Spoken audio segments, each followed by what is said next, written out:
Minasan konnichiwa, Musukashi no Goro Nasu desu. Baik, di video kali ini, sebagai selingan, saya akan membahas mengenai Ikigai, yaitu sebuah filosofi kehidupan orang Jepang. Ada 4 buku tentang Ikigai yang udah saya baca sebelumnya, dan semuanya saya rangkum jadi satu dalam video ini. Oh ya, ini adalah video yang saya buat sekitar 3 tahun yang lalu. Jadi tampilan saya belum seperti sekarang. Ya udah, tanpa berlama-lama lagi, langsung aja kita mulai. Dozo. Oke, jadi ini adalah buku-buku yang membahas mengenai Ikigai yang udah gue baca. Ada 4 buku di sini. Yang pertama Ikigai, karya seorang penulis asal Prancis dan Spanyol. Kemudian ada juga The Secret of Ikigai, karya penulis asal Indonesia. Kemudian How to Ikigai dan The Book of Ikigai. Ini dua-duanya karya penulis asal Jepang. Keempat buku ini yang dibahas temanya sama mengenai Ikigai, tapi dengan cara penyampaian dan sudut pandang yang berbeda. Salah satu alasan kenapa banyak penulis yang tertarik dengan topik ini adalah karena Ikigai merupakan sebuah cara bagaimana untuk memaknai hidup kita. Apalagi sekarang masa hidup kita di dunia ini cenderung meningkat dibandingkan dengan sebelumnya. Bahkan ada yang mengatakan seiring dengan kemajuan zaman, anak yang lahir dalam 10 tahun terakhir, mereka akan mempunyai masa hidup lebih panjang daripada gua misalnya yang lahir tahun 80-an. Bahkan dikatakan nantinya nggak sedikit yang akan mencapai usia 100 tahun. Nah, untuk itu mereka nggak bisa memakai pola hidup yang sama dengan yang ada sekarang. Misalnya setelah selesai sekolah, lalu lanjut kerja, kemudian pensiun di usia antara 50-60 tahun. Setelah itu tinggal menikmati sisa hidup dengan nggak kerja misalnya. Bisa dibayangkan kalau misalnya usia kita mencapai 100 tahun, maka masih ada 40 tahun lebih yang harus kita jalani. Nah, untuk dapat melakukan itu diperlukan adanya Ikigai dalam hidup kita. Lalu, apa itu Ikigai? Oke, ada 3 hal yang akan gue bahas di sini. Yang pertama adalah makna dan konsep Ikigai. Kemudian kedua, tujuan Ikigai. Dan ketiga, ini yang paling penting, yaitu cara menemukan Ikigai. Oke, sebelum gue jelasin lebih lanjut, kalian pernah nggak lihat gambar seperti ini? Ini adalah gambar yang menjelaskan posisi Ikigai, di mana Ikigai merupakan gabungan antara 4 hal, yaitu passion, mission, profession, dan vocation. Nah, untuk dapat menemukan 4 hal tersebut, kita harus dapat menjawab 4 pertanyaan juga, yaitu apa yang kita sukai, apa yang kita kuasai, apa yang masyarakat butuhkan, dan kita dibayar untuk apa. Sebelum gua bahas lebih lanjut mengenai 4 hal tersebut, gua akan jelasin terlebih dahulu mengenai makna dan konsep Ikigai, serta tujuannya.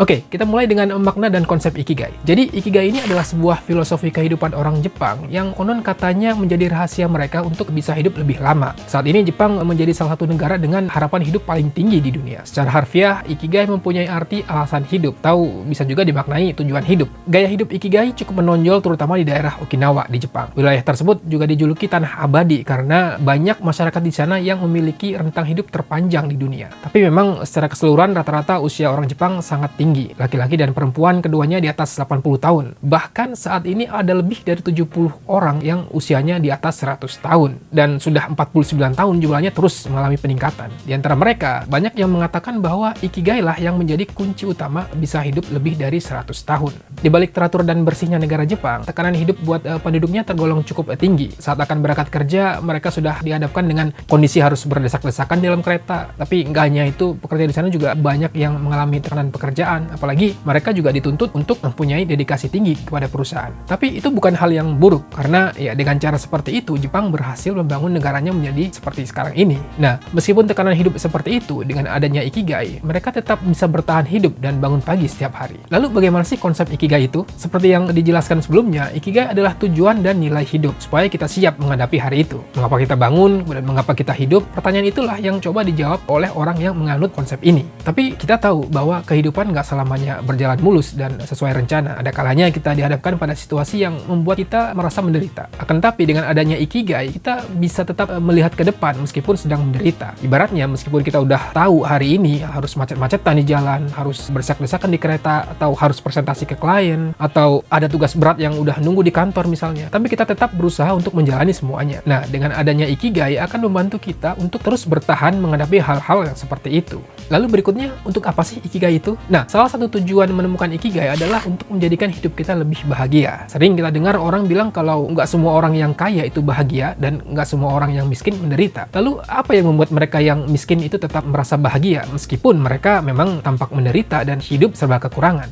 Mungkin jawabannya adalah karena mereka berhasil menemukan ikigai dalam diri mereka. Karena ketika kita berhasil menemukan ikigai, maka kita akan merasakan hidup lebih bahagia dan mengalir seperti air. Orang yang paling bahagia bukanlah orang yang paling banyak mencapai sesuatu, melainkan adalah orang yang mampu menghabiskan lebih banyak waktunya dalam keadaan mengalir. Maksudnya gimana? Yaitu mereka yang bisa menikmati apa yang dilakukan saat ini, dan mereka menjalinnya dengan tanpa ada tekanan batin. Kalau misalnya apa yang kita kerjakan saat ini bukan sesuatu yang kita kuasai, atau bahkan kita nggak menyukainya, maka besar kemungkinan akan dapat menimbulkan stres. Dan ya, stres ini merupakan hal yang harus dihindari supaya kita dapat menikmati hidup dan menemukan ikigai. Lalu, bagaimana caranya untuk menemukan ikigai? Seperti yang udah disinggung sebelumnya, untuk dapat menemukan ikigai, kita harus menggabungkan 4 hal tadi, yaitu passion atau semangat, lalu mission, kemudian profession, dan terakhir vocation atau pekerjaan. Jadi, untuk dapat menemukan ikigai, pertama kita harus menyukai hal tersebut. Baru kemudian, kalau kita dapat menguasainya, maka itu akan menjadi passion kita. Lalu, jika kita mendapatkan bayaran dari situ, maka itulah profesi kita. Kemudian, jika hal tersebut dibutuhkan oleh masyarakat, maka itulah pekerjaan kita. Di sini harus dibedakan antara pekerjaan dan profesi. Kalau profesi, ya sesuatu yang membutuhkan keahlian atau keterampilan. Sedangkan pekerjaan kan pada dasarnya nggak butuh hal tersebut. Nah, berikutnya jika hal yang dibutuhkan oleh masyarakat itu adalah hal yang kita sukai, maka itu akan menjadi misi kita. Dan akhirnya gabungan antara 4 hal tersebut, passion, profession, vocation, dan juga mission, itulah yang disebut sebagai ikigai. Jadi, profesi aja belum cukup untuk disebut sebagai ikigai. Misalnya, kita mempunyai keahlian dan kita dibayar untuk itu. Tapi, jika kita tidak menyukainya, maka itu tidak bisa menjadi ikigai kita. Sama juga dengan pekerjaan. Apa yang kita lakukan sebagai pekerjaan, rata-rata memang dibutuhkan oleh masyarakat dan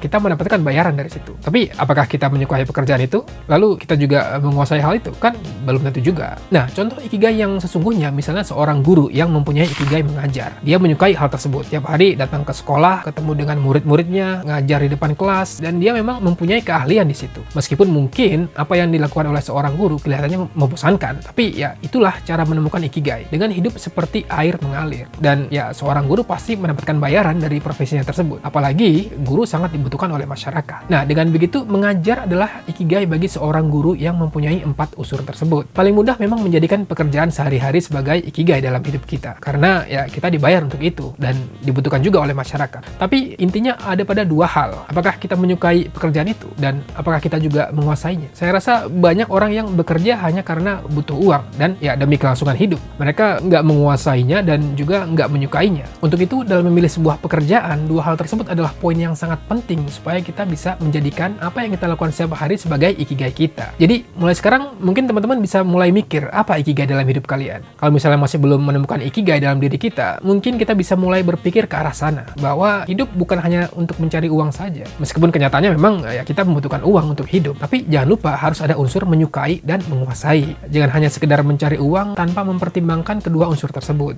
Jangan sampai kita selalu dibuat stres oleh pekerjaan yang mungkin dikarenakan oleh kitanya sendiri yang nggak suka atau kurang menguasai pekerjaan tersebut. Oke, sampai di sini dulu video kali ini. Terima kasih buat kalian yang udah nonton dari awal sampai akhir. Kalau kalian suka dengan konten seperti ini, jangan lupa untuk subscribe buat yang belum. Kemudian tekan tombol like dan share juga ke teman-teman kalian. Kalau ada kritik dan saran, boleh silahkan tulis di kolom komentar di bawah. Sampai ketemu lagi di video-video berikutnya. Sore dewa, mata.